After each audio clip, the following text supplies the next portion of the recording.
Da da da da. Familiar notes for a very popular event, weddings. Reporter Tim Dancy, an equal opportunity kind of guy, attended a fashion show where the focus was wedding dresses, one from each decade of the 20th century. Oh, okay. Oh, gotcha. So get rid of it? Okay. No, that's okay. Okay, perfect. They were married on February 27, 1960, in the St. John of the Evangelist Church in Woodsley, Ontario. I'm Tim Dancy. You know, Joanne and I have been married some 20 years, but the truth is, what do I know about wedding gowns? Went out to St. Albert Museum for an historic wedding gown display, and I can tell you one thing, the brides all look fantastic, and there were a lot of memories in that room. Sadie Stanton was teaching in St. Albert in the fall of 1936. One evening, she joined some friends at a church supper held at the parish hall. Vintage wedding gowns from the 30s through 90s were modeled by relatives, and in some cases, brides and grooms themselves. An appreciative crowd watched every move, caught every detail. Satin, lace, chiffon, all the finer, softer materials. You'll notice that the 1913 or 1910 dress is very similar to the 1989 dress. The style of the collar, the sleeves, even the hemline is much the same. But otherwise, they're pretty similar through the ages, are they not? Or... Well, you can see a definite change from a very plain style. Once you get into the 50s and 60s, you start getting into a more elaborate styling. You see a change from a very fine, soft material into the heavy satins and the heavy laces. And then you get back into the 80s, and now you still got an awful lot of extra frou-frou, as they call it. And once you get into the 90s, now we're going back to a simpler style again. Their daughter Sheila was born October 5th, 1937.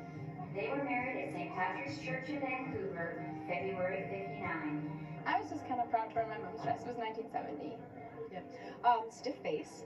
Yeah, it was nice to see all the input from the community into the museum, you know, with the loaning of the dresses and the stories. You know, it's so personal, but it's so wonderful. Yeah. Yes, and I felt very proud to wear my mother's dress, and this is 59.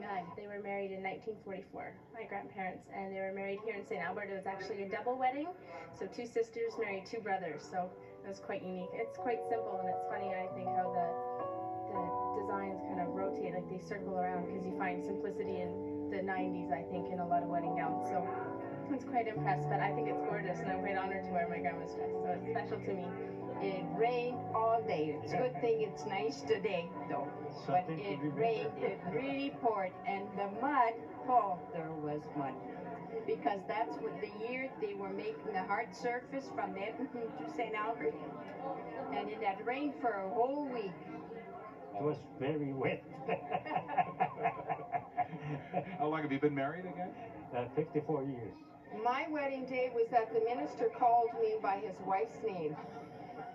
It was love at first sight for Hélène Huel, who came to Alberta in 1942 to manage a dairy farm for the Grey Nuns.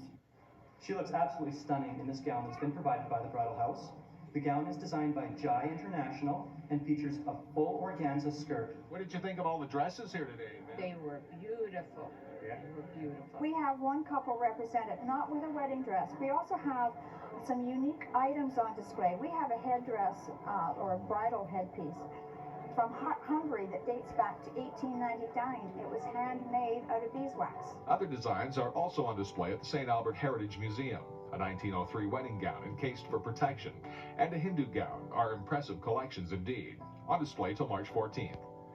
For Plugged In, this is Tim Dancy in St. Albert. The real award is the wonderful love that they have for each other. Thank